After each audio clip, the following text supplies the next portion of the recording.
இந்த நிகழ்ச்சி காதல் என்ற கருத்தை வெறுக்கும் முத்துக்குமார் என்ற குற்றவாளியையும் உள்ளூர் கோவிலுக்கு அருகிலுள்ள தனது பெற்றோரின் பூக்கடையில் பணிபுரியும் குடும்பம் சார்ந்த பெண்ணான மீனாவையும் அறிமுகப்படுத்துகிறது. சூழ்நிலைகள் மீனாவை முத்துக்குமாரை திருமணம் செய்து கொள்ள கட்டாயப்படுத்துகின்றன. அவர் ஒரு குடிகாரர். அடிக்கடி குடிபோதையில் வீட்டிற்கு வருவார். மேலும் அவரது தாயார் வியாவுடன் சண்டையிடுவார். வாக்குவாதத்தில் கூட ஈடுபடுவார். அவரது மோசமான கடந்த காலத்திற்காகவும் அவரது கெட்ட பழக்கங்களுக்காகவும் அவரை வெறுக்கிறார். முத்துக்குமாரின் குடும்பத்தில் அவர் மீது அன்பும் பாசமும் கொண்ட 3 பேர் மட்டுமே. ஓய்வு பெற்ற லோகோமோட்டிவ் பைலட் அண்ணாமலை, சமையல்காரராக பணிபுரியும் அவரது தம்பி ரவிக்குமார் மற்றும் அவரை வளர்த்த பாட்டி நாச்சியார். முத்துவின் மூத்த சகோதரர் மனோய்குமார் ஒரு வசதியான நிறுவன ஊழியர் மற்றும் வியாவின் விருப்பமான மகன். அவர் சுயநலவாதி, பணத்தில் அக்கறை கொண்டவர், அந்தஸ்தில் அக்கறை கொண்டவர்.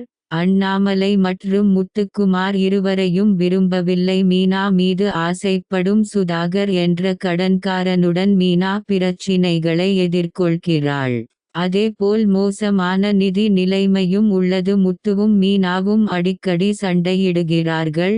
முத்து அண்ணாமலையின் 2வது மகன் என்பது மீனாவுக்குத் தெரியாமல் முத்து மீனாவையும் அவள் குடும்பத்தையும் சந்திக்கிறார். இது இருவருக்கும் இடையேயான தொடர்ச்சியான மோதல்களால் ஒருவரையொருவர் வெறுக்க வைக்கிறது. மீனாவின் சகோதரன் சத்யா மீது எதிர்மறையான தாக்கத்தை ஏற்படுத்திய பிறகு உள்ளூர் தாதாவான சிட்டியின் தாக்கத்தால் தனது பெற்றோரிடமிருந்து முத்துவின் பைக் கிடைக்காததால் பொறாமைப்பட்டு முத்துவின் பைக்கை திருடுகிறான். இறுதியில் அவன் சிறைக்கு செல்கிறான்.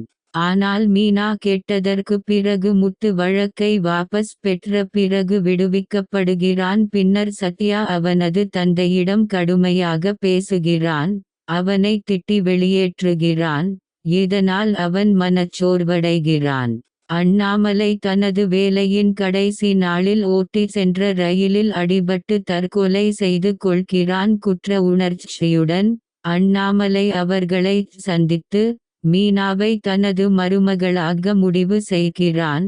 அவர்களுக்கு பணம் கொடுப்பதற்கு பதிலாக அவர்களின் சூழ்நிலையில் கண்ணில் படுவதை விட வேறு விஷயங்கள் இருப்பதை அவன் காண்கிறான். இதற்கெல்லாம் மத்தியில் மனோஜ் ஈவாவை காதலிக்கிறான்.